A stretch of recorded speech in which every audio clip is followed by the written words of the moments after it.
Alexander and the terrible, horrible, no good, very bad day.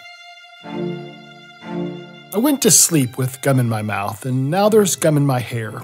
And when I got out of bed this morning, I tripped on the skateboard, and by mistake, I dropped my sweater in the sink while the water was running, and I could tell that it was going to be a terrible, horrible, no good, very bad day. At breakfast, Anthony found a Corvette Stingray car kit in his breakfast cereal box, and Nick found a junior undercover agent code ring in his breakfast cereal box. But in my breakfast cereal box, all I found was breakfast cereal. I think I'll move to Australia. In the carpool, Mrs. Gibson let Becky have the seat by the window.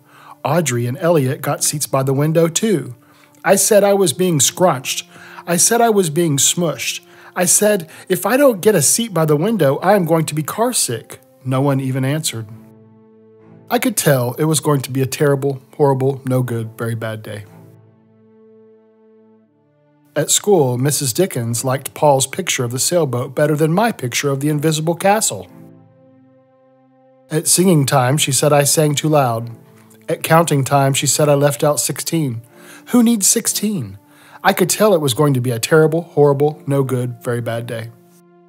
I could tell because Paul said I wasn't his best friend anymore. He said that Philip Parker was his best friend and that Albert Moyo was his next best friend and that I was only his third best friend.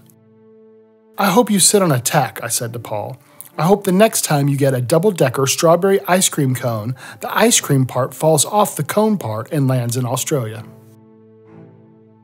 There were 2 cupcakes in Philip Parker's lunch bag, and Albert got a Hershey bar with almonds, and Paul's mother gave him a piece of jelly roll that had little coconut sprinkles on top.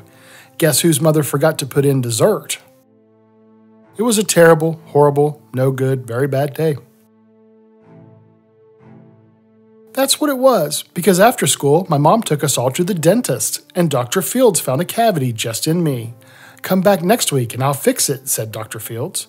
Next week, I said, I'm going to Australia. On the way downstairs, the elevator door closed on my foot. And while we were waiting for my mom to go get the car, Anthony made me fall where it was muddy. And then I started crying because of the mud. Nick said I was a crybaby, and while I was punching Nick for saying crybaby, my mom came back with the car and scolded me for being muddy and fighting. I'm having a terrible, horrible, no good, very bad day, I told everybody. No one even answered. So then we went to the shoe store to buy some sneakers. Anthony chose white ones with blue stripes. Nick chose red ones with white stripes. I chose blue ones with red stripes.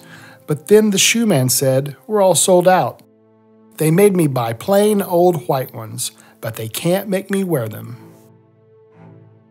When we picked up my dad at his office, he said I couldn't play with his copying machine, but I forgot. He also said to watch out for the books on his desk, and I was careful as could be, except for my elbow. He said don't fool around with his phone, but I think I called Australia. My dad said please don't pick him up anymore. It was a terrible, horrible, no good, very bad day. There were lima beans for dinner, and I hate limas. There was kissing on TV, and I hate kissing. My bath was too hot, I got soap in my eyes, my marble went down the drain, and I had to wear my railroad train pajamas.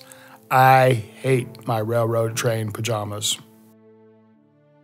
When I went to bed, Nick took back the pillow he said I could keep, and the Mickey Mouse nightlight burned out, and I bit my tongue. The cat wants to sleep with Anthony, not me. It has been a terrible, horrible, no good, very bad day. My mom says some days are like that, even in Australia.